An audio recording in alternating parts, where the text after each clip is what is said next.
Okay, good day mga Airsoft, good day mga kabigman. No? Lipat tayo doon. Okay. Angat mo na lang. Han.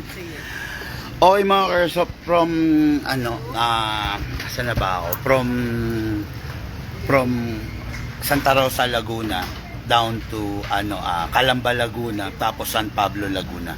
Ngayon, nandito tayo. Bumagsak tayo rito. Signal Village, Taguig City. Okay. Kasama natin dito, no, si Sir Aldin, no. Bali, ka-airsoft natin, Sir Aldin, yung unit niya, ito na naman, nag-switch na naman, no. Hindi na ordinaryo to eh. Yung unit niya, nagsimula siya sana sa 2011 na 5.1R lang, no. So, what is good and special about the 2011 5.1R? Ano siya, full metal pero alloy, okay? Ngayon, after nang pinapili namin, nakita nyo naman, ang dami namin dala, ang daming unit, okay? After niya makapili, nag-come up siya dito sa isa sa pinakamalupit na unit, no?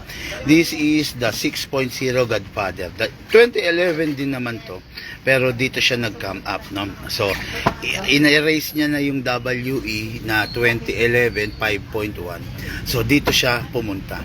So, good choice yon kasi itong unit na to is a 2025 model CNC steel yung laman loob niya. Okay? Kumbaga si WE kasi is 2011 pero alloy 5.1 lang. Ito 2011 then 2011 na full steel yung CNC yung laman loob. Compatible of 12 kg and 14 kg. Okay, punta tayo ron sa ating bossing. Punta tayo guys, simulan natin yung vlog. Okay, akyat na ako sir ha. Hindi na kita gana ito tutok sir ha. Huwag na raw. Okay, bali mga Airsoft na ito yung unit niya. This is a 2011 6.0 Godfather. Ito yung sinasabi ko na mas matikas kesa ron sa una niyang pinili na WE. Okay, this is a 6.0. Yung una niyang pinili is 5.1. Okay, itong unit na to, naka-fix outer barrel, naka-fine tuning, naka-trigger job, naka-hammer protection pad. Sir, ang karga niyang upgrade 4. Okay, so, ayan. Start na tayo. Ito ka, sir. Kailangan, wag mo na lang siyang galing ito. Okay. Itong unit na to, sir, full upgrade na. Wala anong babaguhin. Ang idadagdag mo na lang rito is yung mga pampagwapo. Okay? So, ayan, katulad nga yan. Oh, galing. Naka-ano pala to, sir. Normally, itim lang to, sir. Ibig sabihin, naka-premium premium nozzle na to mga ka-airsoft. Kaya malakas to. Big bore. Kumbaga malaki yung butas, no? Naka-fix outer barrel, naka-fine tuning, naka-trigger job, naka-hammer protection pad. Yun ang kargang upgrade nito, sir. Against the light yata, ganito. Okay. Yan. Ngayon, sir, to start with, release the magazine. Ito po. Yan. Discuss ko muna to ha. Ito, ambidextrous. Alam ko, may tunay ka. Kumbaga, ito yung C. Ngayon, meron pa ring beaver tail, sir, activated ito. Kailangan mape-press mo siya para mag-fire. Unsafe natin ha. Yeah, press and fire. Pag hindi mo siya, sir, na pe-press, hindi talaga siya mag-fire. Ngayon, sir, while firing, nabitawan mo to, ihinto siya. Nakaganyan lang siya. Ito yung pinaka-susi mo, sir, para mag-fire siya. Okay? Naka-upgrade na rin po, optic na. Front and rear. Tapos naka-magwell natin siya. Maganda yung unit mga Airsoft, solid, no? Ngayon sir, ito yung magazine. Ang pakiusap ko lang, medyo ingatan natin sa pagkalaglag yung magazine. Kasi possible magkaroon ng leak. Pero pag nagkaroon ng leak, ang una mong gagawin, tawagan kami sir. I-guide kita kung paano natin aalisin yung leak. Okay? Tapos, kahit anong high-end ng unit, high-end kasi ito kailangan pa rin po ng proper maintenance. Ang magbibigay sa iyo nun is yung silicone oil. Huwag po kayong gagamit ng oil tulad ng WD-40, bawal po sa airsoft yun. Lulutong yung mga o-ring. Okay? Number 1, sir, output valve to. Okay? Press natin, pindutin mo, saka mo sprayan ng konti. Yun. Okay? Kailangan sir, nakapindot ka para yung oil papasok. Tapos dito naman sa puwitan. Konti lang naman sir. Ang tanong dyan, tuwing kailan ko i-sprayan? Every laro ko ba? Hindi sir. Hanggat nakikita mong basa pa siya, huwag mong i-sprayan. Siguro sir, kung tatansyahin mo, mga 10 to 15 magazine bago ka mag-spray ulit. Okay? Okay na sa magazine sir, dalawa. Sa unit po, kasa natin to, ilak mo to. Okay? I-sprayan natin dito sir.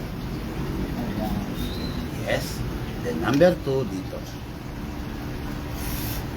Okay, dalawa sir. 1, 2. Sa magazine naman, 1, 2. Wait, okay na yan sir. Okay na. Okay. Maglagay naman tayo sir ng hangin. Ito sir, ito yung hangin. Actually, itong unit mo, 2025 model to, number 12 at saka yung number 14 na ganito, pwede yan. Kakayanin yan kasi baka yung laman loob niyan. Yung mga lower model nito, 2023 model, hindi kaya. At saka yung kanina, yung una mo napili, hanggang 12 lang siya. Hindi mo pwedeng gamitan ng number 14, pero ito pwede. Yung number 14, mas malakas yun. Okay. Ngayon, ito, pag naubos, tapon to sir ha, hindi po nare-refill. Itong isang lata na ganito is good for 50 to 55 magazine. Ito kasi is upgraded, kaya maglalagay tayo 2 seconds lang. Pataob, hindi pwedeng pahiga. Pataob dapat, then sakto lang. Higit na mo, tapos press down. 1, 2. Okay na yun, sir. Sir, ganun yung tama, walang sumisingaw. Tapos takpa mo lagi ito, sir, kasi pag ito, halimbawa ito, nalaglag, tumama ito, baka sumingaw, sir. Don't worry, yung green gas natin hindi flammable. Hindi ito flammable. Okay, edi meron ng gas, may silicone oil na, sir. Gamit naman tayo nito. Ito yung panglagay ng bala. Speed loader. Atakin ko pababa. Put your right hand here. Para kung mabitawan mo siya, pak, dito tatama sir, hindi dito. Atak ulit, lagay ito, dire-diretso, then dito ilalagay yung bala sa part na maluwang ito. Huwag po dito, huwag rin po rito, dito po. Pump lang po. Yan. Yan. Pag may bungi, sir, pansinin mo, wala, di ba? Kalugin mo lang. Hanggang sa umalayin yung bala. Maximum rounds 27, pero ang allowed lang is 20 to 23 para yung spray hindi naman masyadong mangawit. Okay, sir? Ayan. May gas na, may silicone oil na, may bibis na, magpa-firing ka na, sir. Pasok, kailangan malakas. Wag kung itutulak kasi hindi siya magtap. Pasok, tasa, pwede ito pa. Ilalagay ko sa safe, sir. Unsafe mo na lang pag magpa-firing. Okay? Nakasafe mo. Saan ka magpa, sir? Sige. Wala bang dadaan dyan? Wala lang. May aso lang. Sige. Okay. Unsafe mo. Dito, sir. Aso na. Baba lang. Baba lang. Yes, sir. Baba. Yeah. Firing.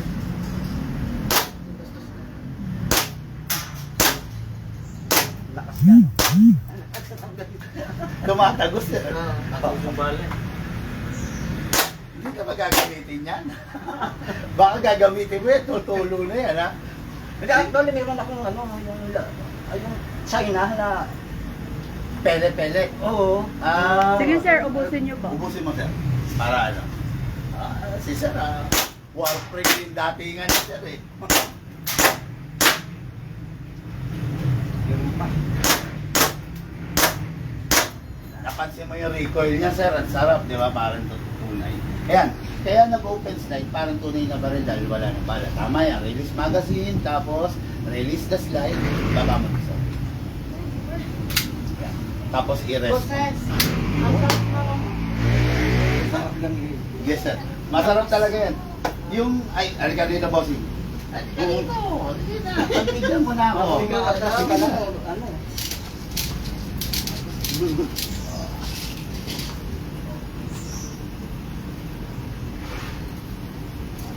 Sige, sir. Nasubaan mo to. Firing, sir. Nako. Huwag mo hawakan yung ano. yun. Parang mga taga-batang Quiapo to. Galing na. Tumatakbo. Tapos ito, gumawa ka ng target nyo. Para masaya. Okay. Sige sir, release magazine. Tapos release the slide sir. Baba. Tapos rest. Yun, okay na. Yan. Sir, sabi ko sa inyo, di ba, yung 2 seconds nyo, napakadaming putok, no? Pero, pag lumamig na ganito yung magazine, medyo painitin mo using your body temperature. Para malakas ulit siya, sir. Kasi sir, ayaw ng airsoft yung malamig. Gusto niya warm. Tapos, mga bossing, ang unit natin lifetime warranty. Pag nagka-problema, huwag na lang pong kalikutin, tawagan niyo po kami. 2 taon, 3 taon, 4, 5 taon mula ngayon nagka-problema, tawag lang. Okay? Magkano isang ganito? Mamaya sir. Ito muna. Itong bala natin magkaiba to. 0.20 grams, 0.25. Sir, kung ganyan lang kalapit ang target nyo, tapos wala namang hangin sa paligid, pwede to. Pero, pag halimbawa lang nasa farm kayo, nasa San Pablo ka, kamo, o nasa Bohol ka, maluwag yung lugar, may hangin sa paligid, gumamit ka nito para diretso. Kasi ito, possible mag-wobble. Dito, hindi, kasi mas mabigat. Tapos, pwede ka pang gumamit ng mas mabigat na bala. Meron pa tayong 0.30, meron pa tayong 0.35. Pwede pa yun. Mas bumibigat ang bala, mas fatal ang damage, mahapdi, masakit. Mabigat na. Tapos ito na lang, mga bossing, sir, tapos ng gun ban. Okay na i-travel yung barel. Pero wag pong ita-travel na nakasumbit. Hanggat maaari, i-travel po natin na nandito sa gun. Yan ano na lang, sir. Help desk na lang. Patay tayo. Nasa live, nagre-request ka. Marami magtatampo. Sige, wala na ako nagawa. Nasabi na yun, sir. Nangako kasi ako sa kanya, sabi ko, hindi ko na siya bibidyang gun bag. Gun case na lang. Kasi sinisikreto ko, ibinulgar mo naman sa live. Marami magagalit. Nabulgar. Napulgar talaga. O sige mga verso, bigyan natin gun case, sir. No? Siya naman ang last customer natin for today. Okay? Mga verso, lahat po tayo nagmula sa iba't ibang larangan. Pinagbuklod, pinag-isa ng iisang libangan. Yun po ang paglalaro ng airsoft. At isa nyo ninyo likod. Big man. Kasama ko, Sir Aldo. Thank you.